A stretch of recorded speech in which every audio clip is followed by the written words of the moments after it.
muy buenas tardes. A nombre de Argos Cursa les doy la bienvenida al curso cierre de nóminas 2014.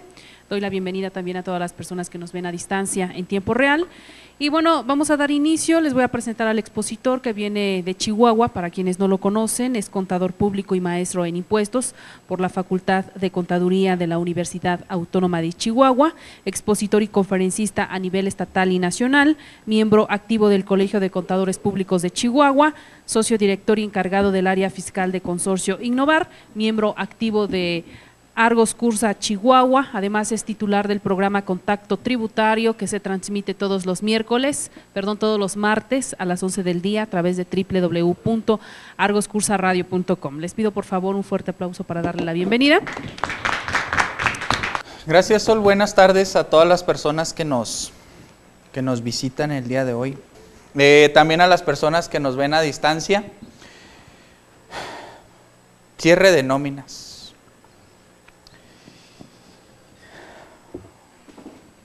¿Qué expectativas tienen sobre este curso? ¿Qué les interesó sobre el curso? ¿Qué quieren saber?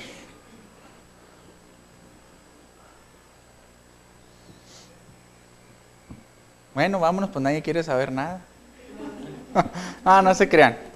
Bueno, pues bueno, un punto importante dentro de lo que viene siendo nuestro ámbito profesional como contadores, asesores, personas de recursos humanos y también inhumanos de repente, pues es precisamente darle el tratamiento adecuado a las nóminas, que en muchas de las empresas, llámese personas físicas o llámese personas morales, pues es uno de los gastos más importantes en primera instancia, deducciones más importantes, y a su vez pues es un activo muy importante dentro de la compañía que tenemos que cuidar. Y para ello, pues bueno, existe una serie de disposiciones en materia jurídica, legal, Ley Federal del Trabajo, Ley del Impuesto sobre la Renta, etcétera, etcétera, etcétera, de los cuales pues vamos a abordar un poquito de cada uno. La verdad es que este tema de nóminas pues es muy amplio, pudiéramos abarcar muchísimas cosas o muchísimos cálculos o cuestiones inclusive hasta del seguro social, etcétera, etcétera. Sin embargo, pues la verdad es que el tiempo es un poquito corto, pero vamos a tratar de abarcar lo mayor posible con respecto a lo que viene siendo este tema. Déjenme nomás descifro esta cosa otra vez. Ahí está ya. Bueno, una de las cuestiones importantes para efectos de la nómina, en primera es la contratación de un servicio personal. ¿Qué tipo de servicios personales puedo contratar yo? Nada más puros trabajadores.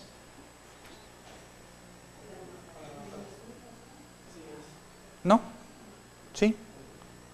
No más puros trabajadores. ¿A quién más puedo contratar que nos brinde un servicio personal?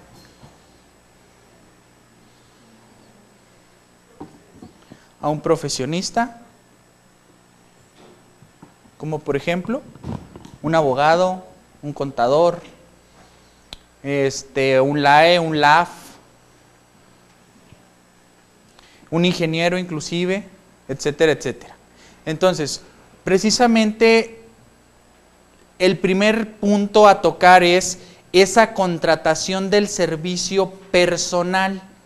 ¿Cuál es el tratamiento que le debo de dar a una contratación? Y cómo tengo que, más bien es cuáles son los parámetros para distinguir entre una contratación y otra. ¿Por qué? Porque de acuerdo a cómo yo realice dicha contratación, pues obviamente tanto son las obligaciones para el profesionista, para el trabajador o para la persona que está brindando el servicio, como a su vez para la persona que los está contratando. Aquí, dentro de lo que podemos observar, número 1, puede ser prestación de servicios personales subordinados. ¿Qué significa subordinados? ¿Qué se les ocurre que sea subordinados?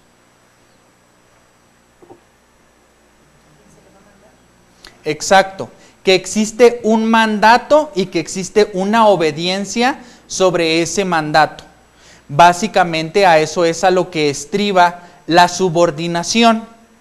Y el otro tipo de contrato que yo puedo hacer es servicio personal independiente, o sea, a un profesionista.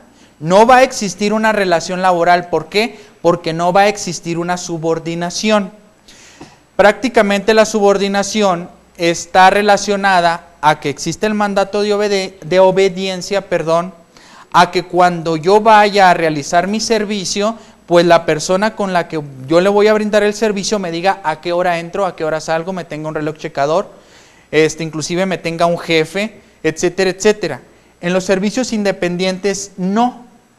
Y existe un tercero que es un híbrido entre este y este, que son los asimilados o los asimilables. Estos asimilados o asimilables únicamente, ¿dónde se encuentran? Aquí en la lámina, aparte de la lámina. ¿Dónde más los encuentran los asimilados? ¿Qué son los asimilados?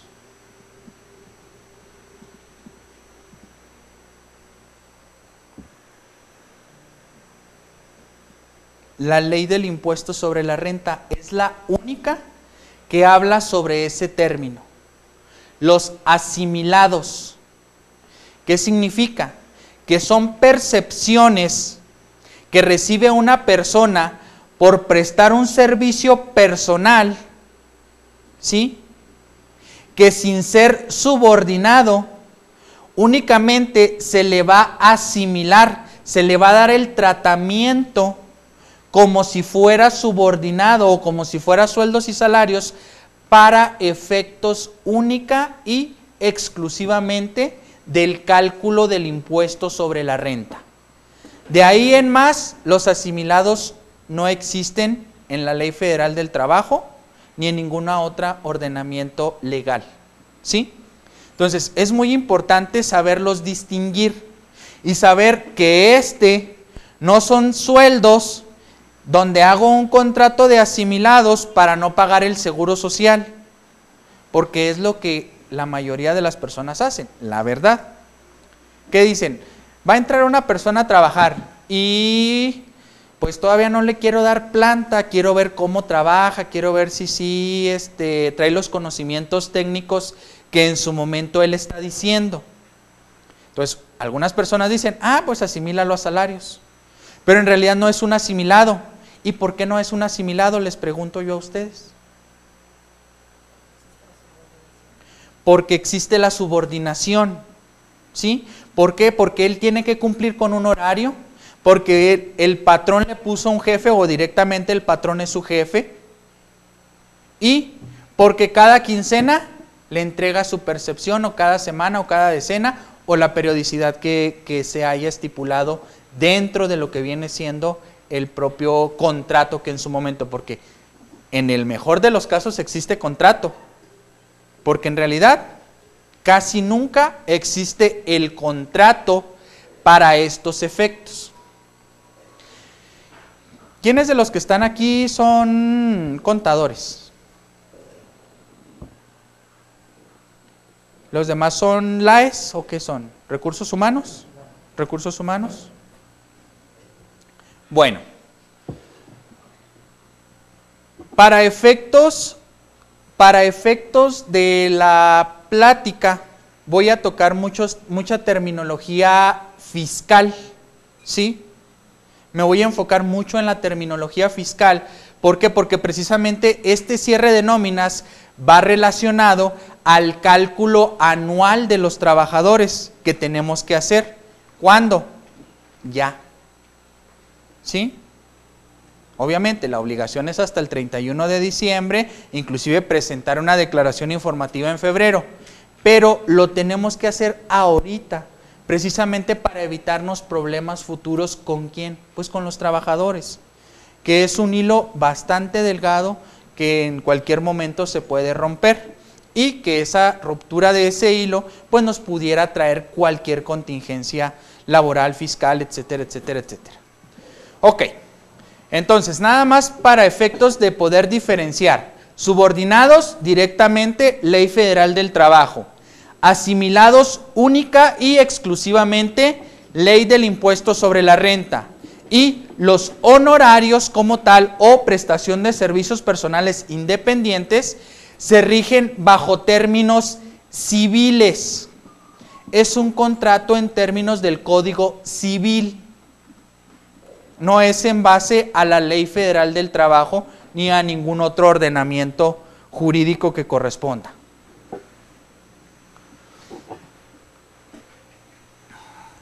Y aquí viene la pregunta en cuestión de la relación laboral. Si es patrón o en realidad es cliente. ¿Sí? Si esta persona o este Bob Esponja es un trabajador o es un asesor. Y si al elaborar las cangreburger en realidad está subordinado o bien está brindando un servicio independiente. Hay que revisar el contrato que le hizo Don Cangrejo a Bob Esponja, ¿no? Y si no existiera contrato, en automático, ¿qué es?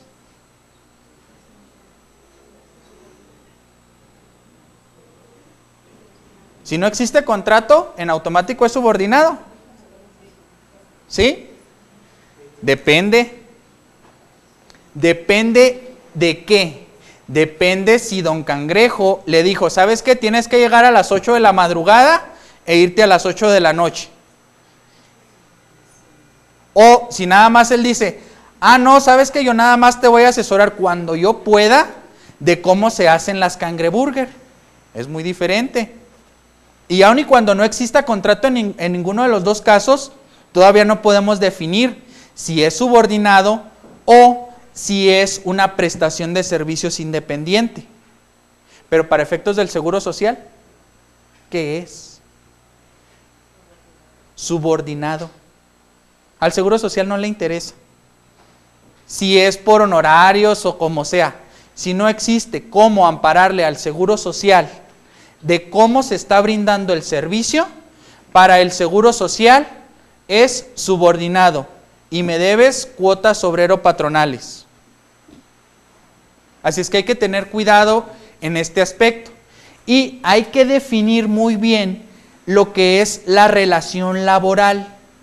¿Cuándo sí existe una relación laboral y cuándo en realidad no existe una relación laboral?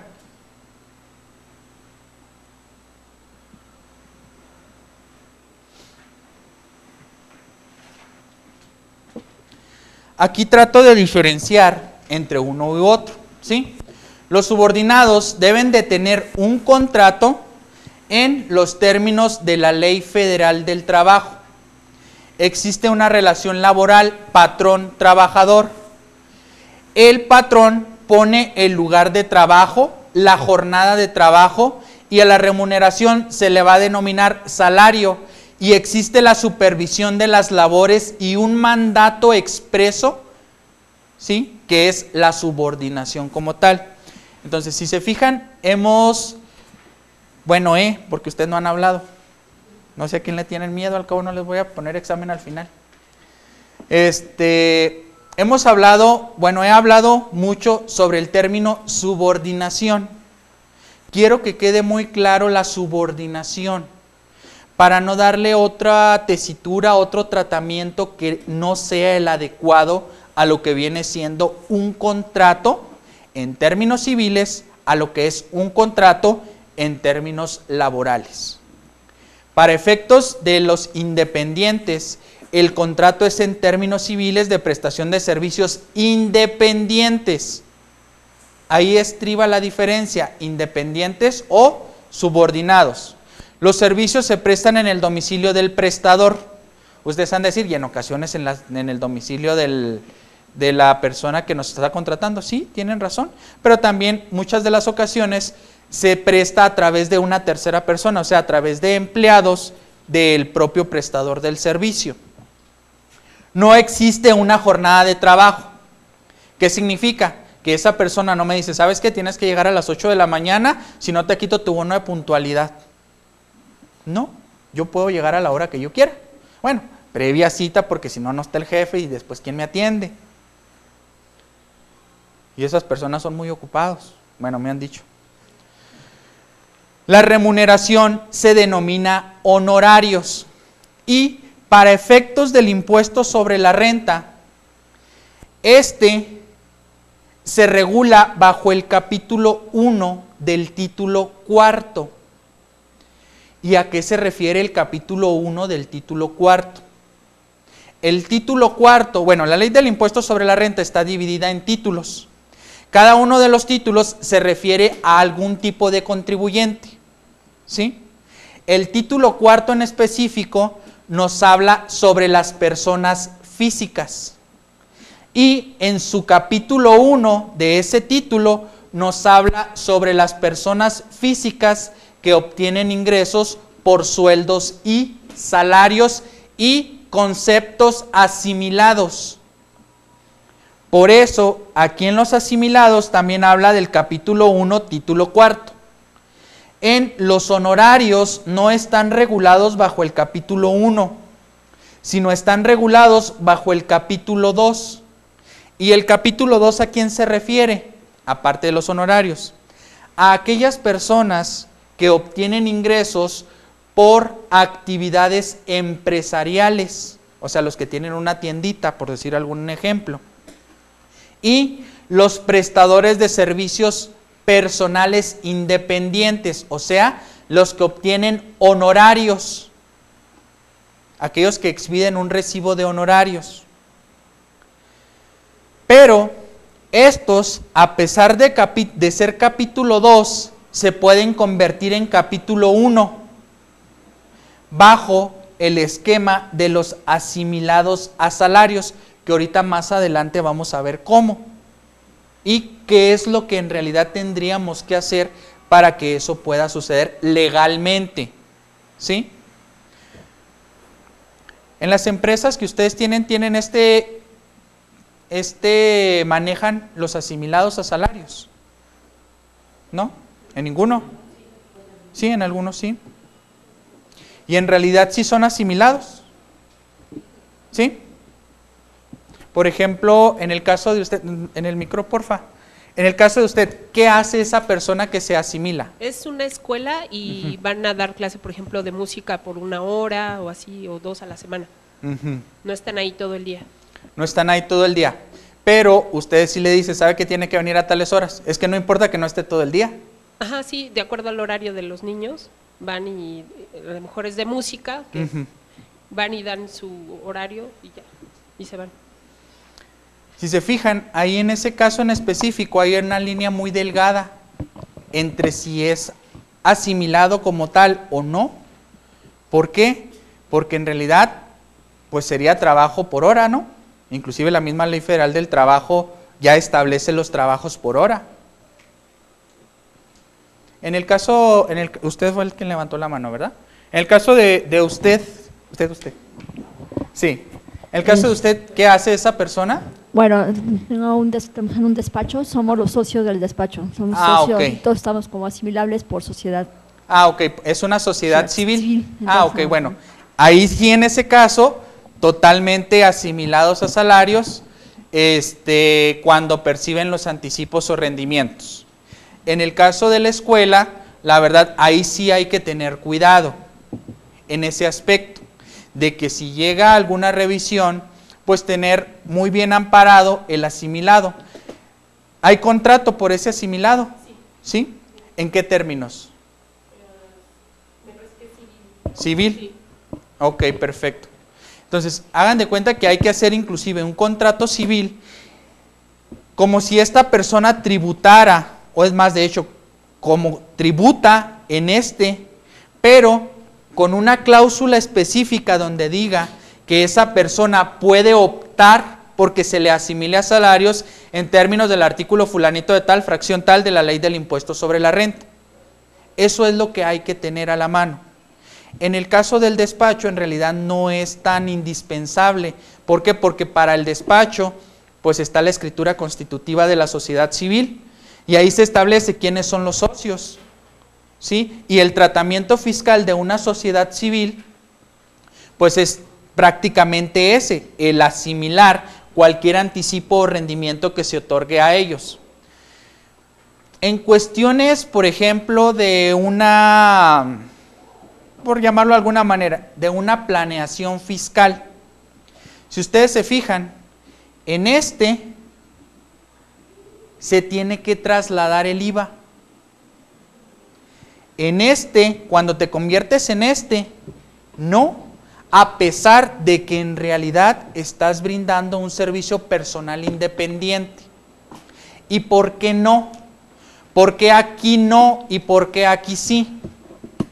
Porque en la ley del impuesto sobre la ley, se me lenguó la traba, en la ley del impuesto al valor agregado, o sea, en la ley del IVA, es muy específica sobre lo que grava. La ley del IVA nos dice que son afectos a ese impuesto los actos o actividades por actividades empresariales, prestación de servicios profesionales, que son los independientes, ¿sí? Arrendamiento y la importación de bienes. Entonces, si ustedes se fijan, al darle un tratamiento de asimilados, se convierten para efectos fiscales, única y exclusivamente fiscales. Los honorarios se convierten en sueldos, y de acuerdo a las 4 actos o actividades que les acabo de comentar, en ningún momento dice que los sueldos y salarios están gravados por la ley del IVA. ¿Qué significa? Que más bien es un acto o actividad, no objeto. ¿Sí? ¿Sí saben qué significa no objeto a estar exento? ¿Cuál es la diferencia? ¿No? ¿O sí? Yo creo que sí, todos, porque nadie contesta.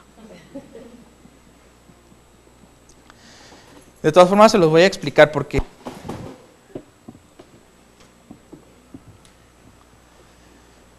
Para efectos de cualquier ley, hablando específicamente de impuestos, existen 4 elementos que rigen cada una de esas leyes para efectos de calcular el impuesto. ¿Qué cuáles son? El sujeto. La otra, el objeto. La otra, la base y la tasa. O sea, ¿quién va a pagar el impuesto?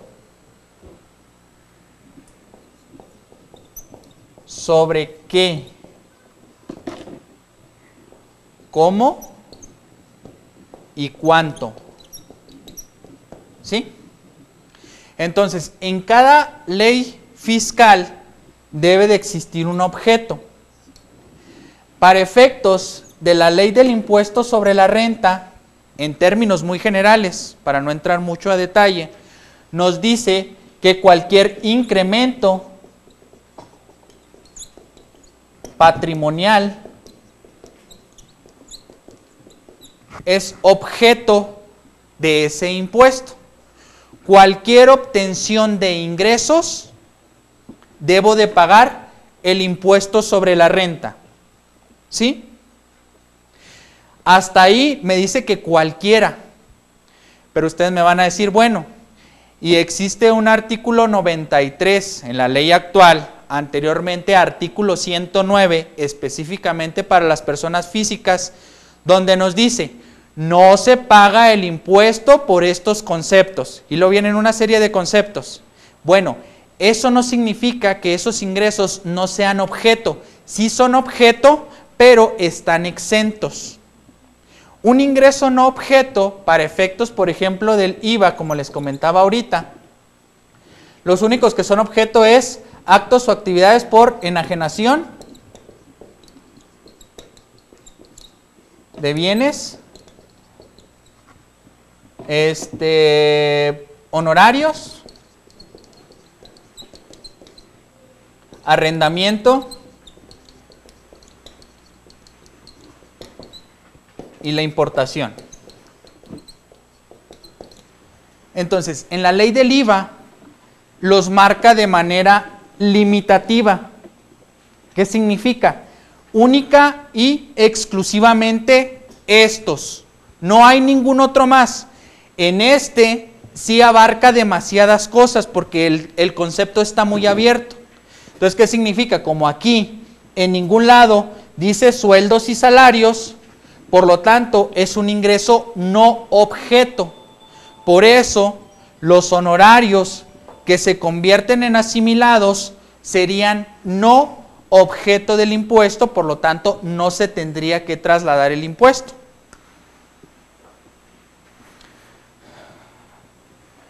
¿Alguna duda? ¿No?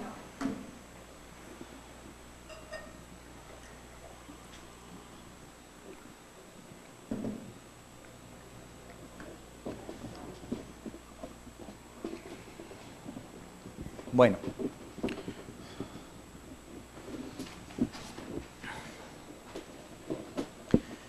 Relación laboral.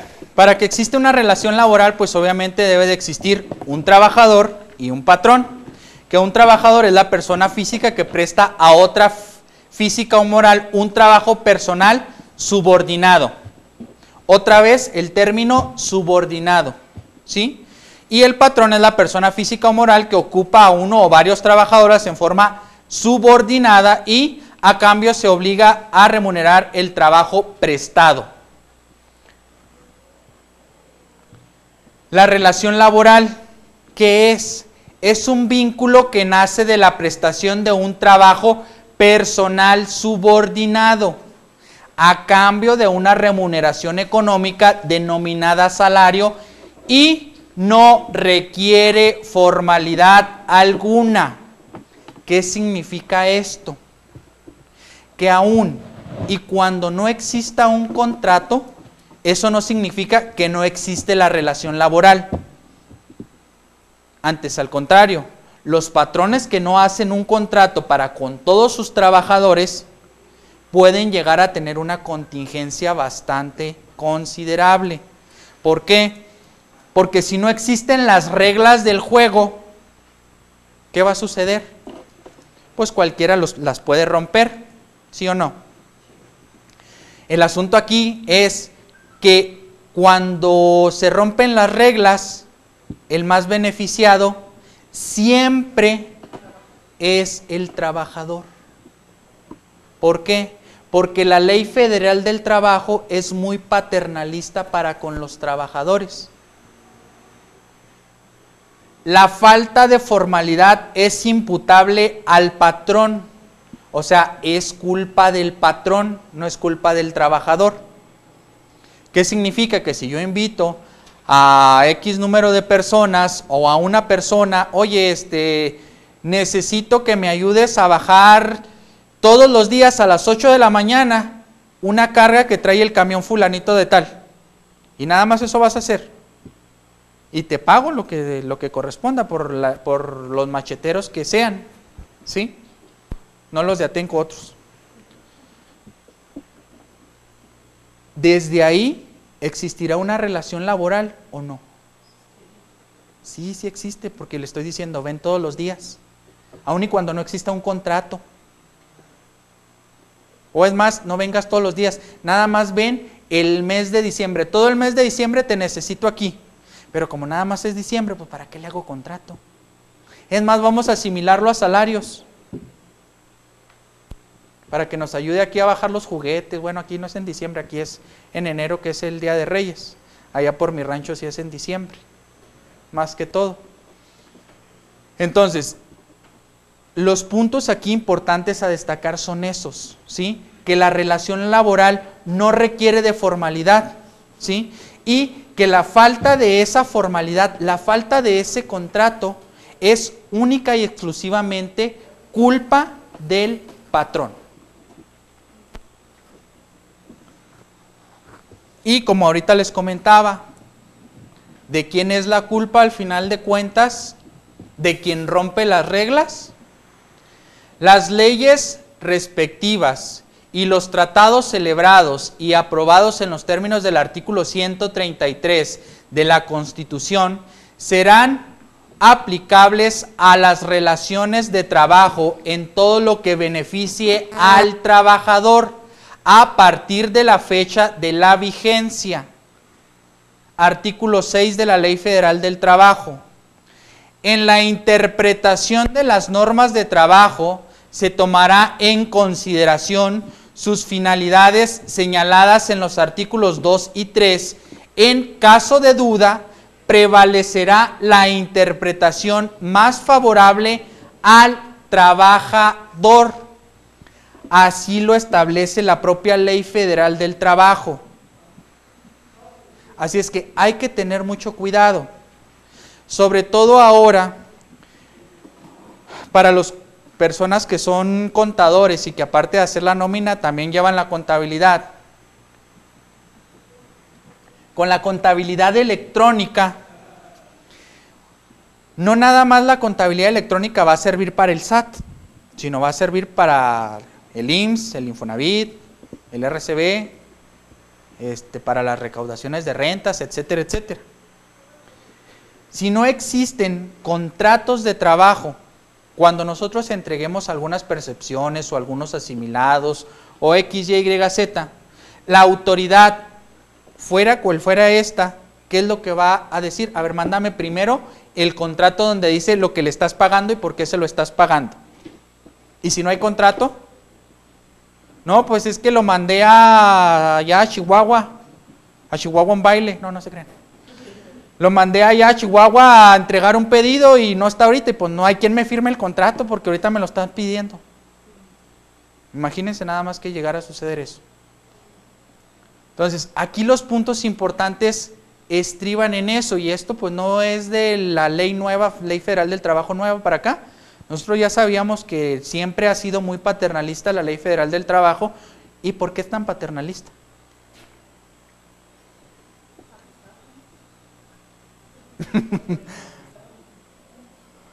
Para abusar. No, todo estriba de la revolución, ahora que viene el 20 de noviembre. Todo estriba de la Revolución Mexicana. ¿Por qué? Porque es un logro dentro de la gesta heroica, por decirlo de alguna manera, de la Revolución Mexicana.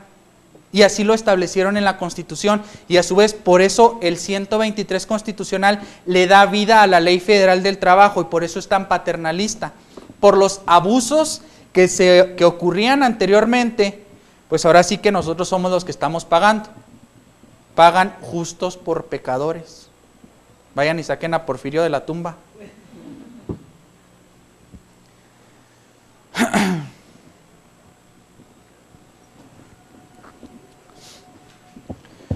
Modalidad de los contratos.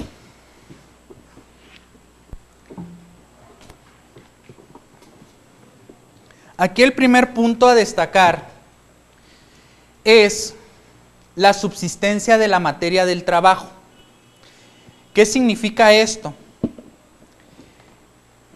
¿Qué se les ocurre que significa la subsistencia de la materia del trabajo?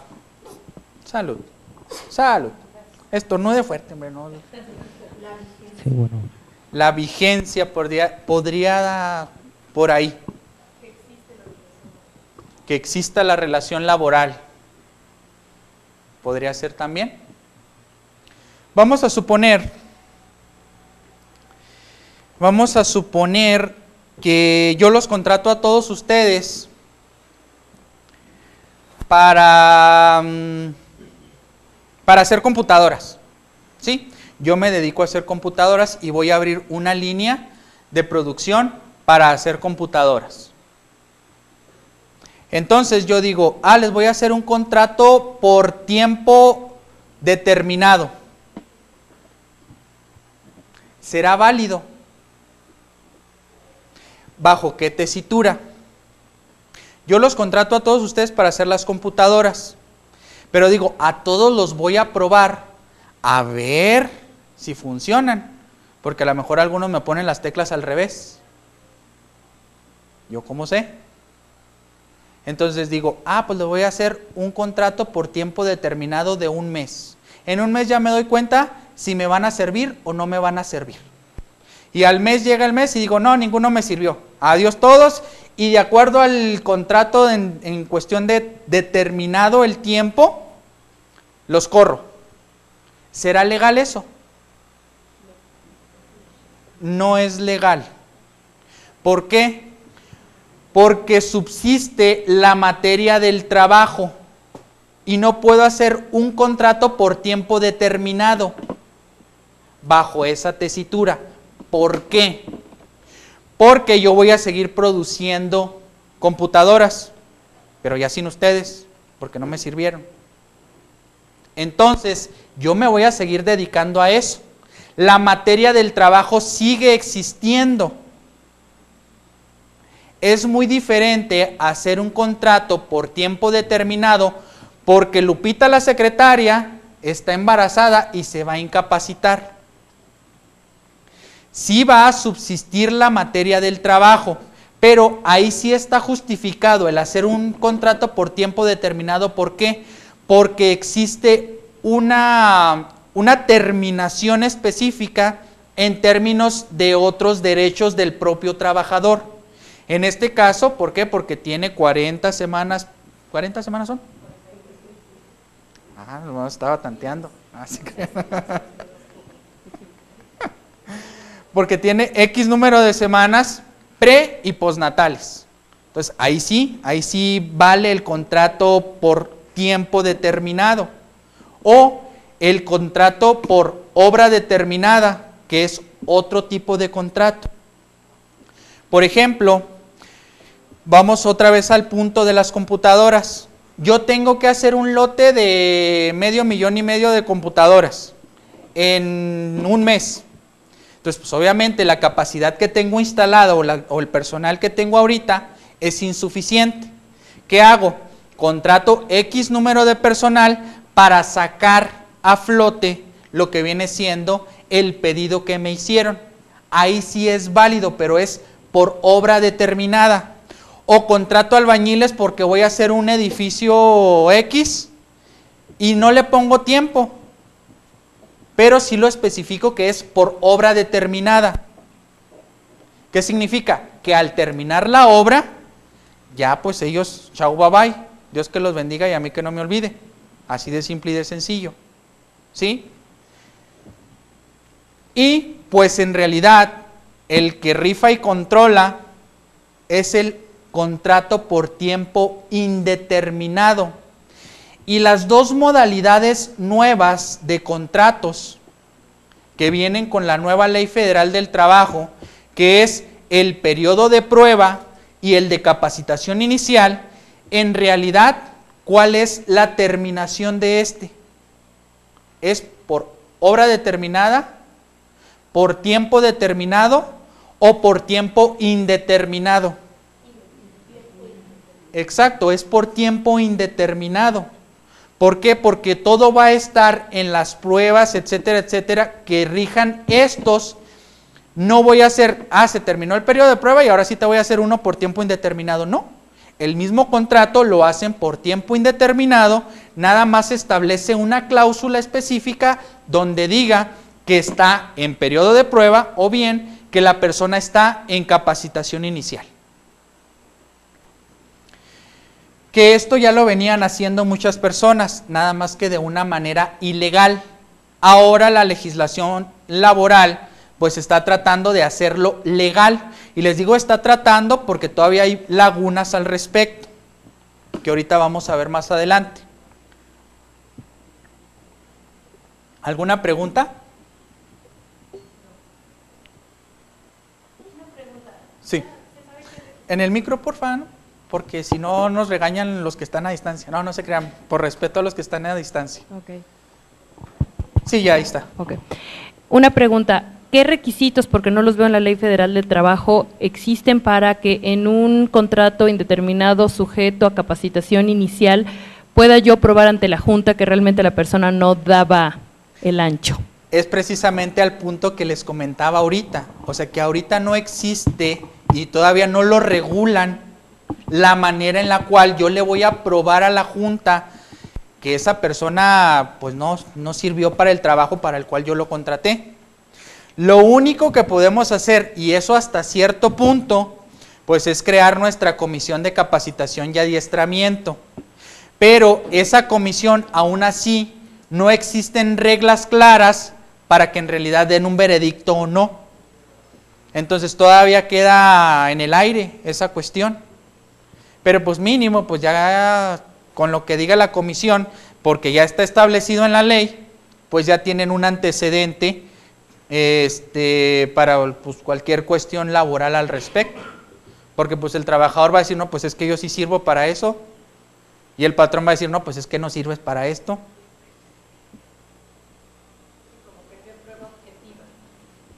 No existe todavía. Se suponía, bueno, ya estamos pues ya estamos a 2 años de la publicación. Sí, ya estamos a 2 años de la publicación de la Ley Federal del Trabajo nueva. Y a la fecha no existe tal regulación, en realidad.